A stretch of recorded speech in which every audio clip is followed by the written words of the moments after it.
Olá a todos que seguem este canal. Eu me chamo Casturina Ferreira Melo, tenho 42 anos e sou a caçula de 3 irmãs. Este acontecimento ocorreu quando eu ainda era uma jovem adolescente. Eu e minha família residíamos no estado de São Paulo, mas tão logo completei meus 14 anos, meu pai acabou comunicando à nossa família que tinha recebido a triste notícia que meu avô havia falecido. Por mais que minha mãe entrasse em conversa com meu pai sobre o nosso avô e tentasse entender por qual motivo ele acabou falecendo, meu pai não tinha uma resposta para estas perguntas. E nem muito menos o restante da família de meu pai sabia ao certo o que ocasionara o seu falecimento. Com isso acabou se instalando um sentimento sombrio em nossa família, pois a impressão que por final acabou se perpetuando era que estavam escondendo a real verdade de nós. Para deixar tudo ainda mais sem resposta, nenhum dos irmãos de meu pai tinham interesse em morar e cuidar das terras que pertenciam ao meu avô, ou seja, um pequeno sítio que ficava localizado na Serra da Mantiqueira. Então, depois de muita conversa entre meu pai e minha mãe, ambos decidiram juntos tomar a frente de tudo. E seguido disso, nossa casa foi vendida e todos nós fomos morar nas terras que pertenciam ao meu avô. A viagem foi bastante longa e bastante cansativa. Ao todo, foram 370 quilômetros percorridos até as proximidades de uma pequena cidade chamada de Cruzília. E desta cidade foi percorrido mais 40 quilômetros, que era a distância que a fazenda de meu avô ficava daquela pequena cidade. Então, quando chegamos até o local, já era próximo às 10 horas da noite. À nossa espera estava um dos caseiros que cuidavam daquelas terras. Aquele homem estava com as chaves que abriam os cadeados da porteira e também da casa. Então, depois de meu pai conversar e agradecer àquele homem por cuidar de tudo por ali, entramos às terras que a partir daquele momento seriam a nossa nova morada.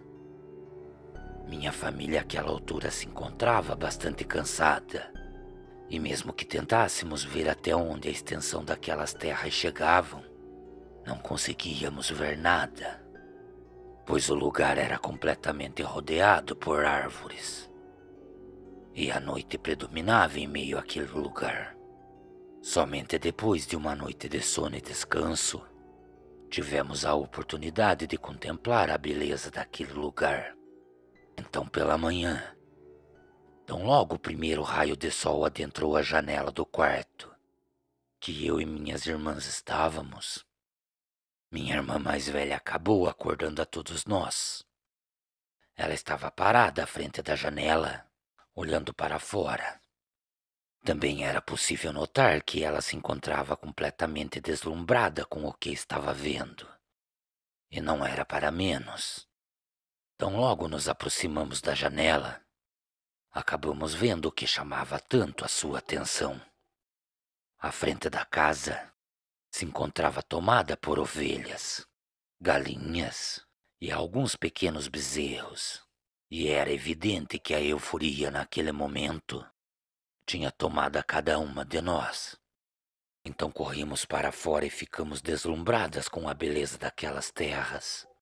A frente da casa era tomada por árvores, que na mesma época em que nos mudamos, se encontravam completamente floridas. Conforme o tempo ia se passando, eu e minha família se encantávamos ainda mais com tudo. Com isso o tempo foi se passando e nada de anormal acontecia.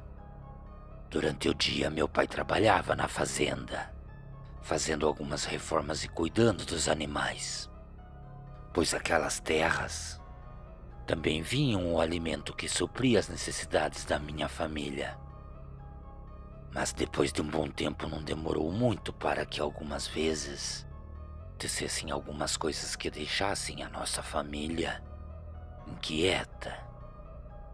Em frente à nossa casa passava a única rua que seguia em direção à cidade. Por muitas vezes quem passava por aquela rua olhava para nossas terras com um certo receio. Também acontecia de apontarem em direção à casa e continuarem o caminho comentando algo que ainda não sabíamos sobre o que se tratava.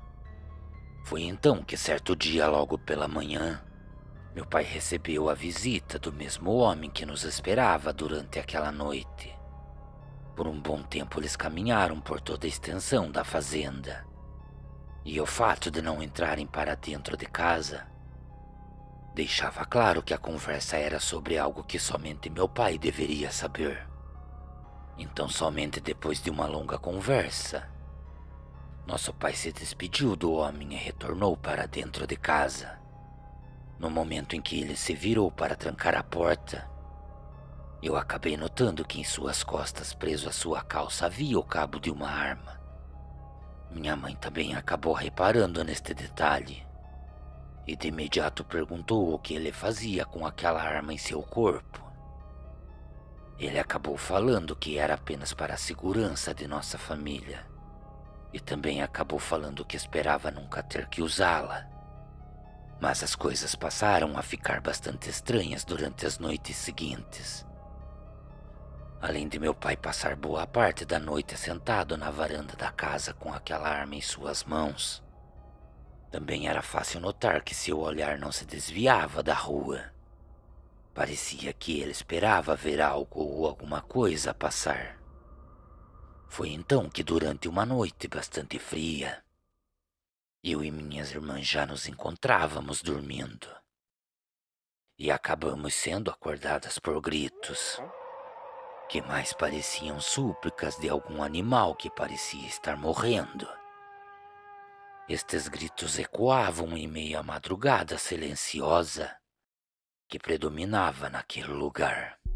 Com o susto que levamos, rapidamente nos levantamos e fomos até a sala.